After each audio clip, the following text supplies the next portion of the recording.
कि जितनी बात कही जाए जब तक अमल में नहीं लाई जाएगी तब तक वक्ता का और श्रोता का कोई मतलब नहीं है।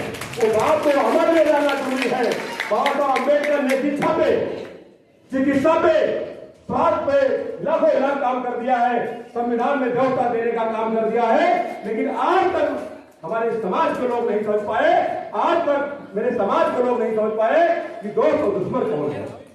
जब तक आपको दोस्त और दुश्मन की पहचान नहीं होगी तब तक आप सामाजिक समरसता का आगे बढ़ा नहीं सकते हैं। जो यहाँ पे बच्चे सीख रहे हैं, जो बच्चे पढ़ के जा रहे हैं, जो बच्चे पढ़ रहे हैं, जिनको पुरस्कार दिया जाएगा, इनको सोचना होगा अपनी बात जहां पे पढ़ेंगे जाति व्यवस्था को नकारते हुए, समता व्यवस्था को स्वीकारते हुए, और लड़ाई जो बची है सामंतवाद, मनवाद, अम्बेडकरवाद, हमारे समाज में भी सामंतवादी पैदा हो गए हैं, इनको भी हमें बाहर निकालने का काम करना होगा।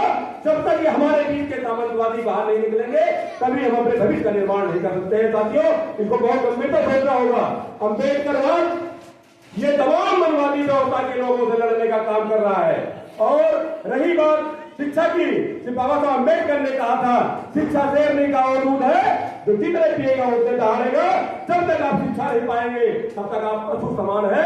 ये आपने जो पहल किया है, ये सामाजिक शिक्षा की जो पहल किया है, ये जानिए क्रांति की ओर हम लोग बच्चे चलेंगे, लेकिन बच्चों को यह अमल करना होगा कि ये शिक्षा लेने के बाद फिर वही जाके घिसी पिटी पुरानी व्यवस्था, जातवादी व्यवस्था में न अपना ले।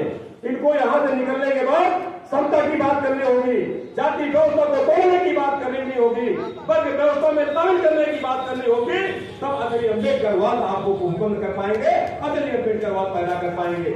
आपको ये सोचना होगा, हम लोग लाखों लाख संगठन बने हैं, लाखों लाख लोग जात के लोग बन गए हमारे संगठन बन करके, और लोग सांसद, विधायक, एमपी, एमएलए बन गए हैं, लेकिन क्या मेरी बात कर रहे हैं? क्या नहीं कर रहे हैं? क्या वो केवल जात के जो मेरे जात का जीत के जाता है, क्या मेरी बात करता है? क्या नहीं करता है? ये मुझे सोचना होगा कि मुझे जिसको जिताना है, जिसको बनाना है, जिसको अपना बनाना है, वो मेरे विचारधारा का आदमी होगा, वो अम्बेडकरवाद का आदमी होना चाहिए। तब सदन में आपकी बात रखेगा, तब आपकी व्यवस्था सुनी जाएगी, आपकी बात मानी जाएगी, आपकी बात कही जाएगी।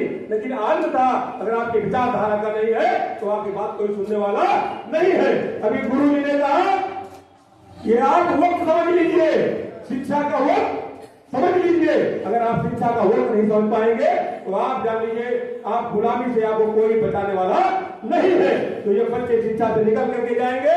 अब तो मेरा कहना यह हो गया है कि वर्तमान व्यवस्था को देखते हुए, वर्तमान सामंतवादी व्यवस्था को देखते हुए अब क्रांति करनी होगी। क्रांति हम लोग हमेशा बनाने में विश्वास करते हैं, अब हम लोगों को छीनने में विश्वास करना होगा। ये लोग करते क्या है?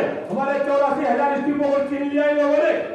हम लोग बनाते रहते हैं, ये लोग 1 मिनट में छीन लेते हैं सत्ता के दम पर। मेरा आप लोगों से कहना है इसके साथ मुझे छीनने का भी काम करना होगा। लेकिन जब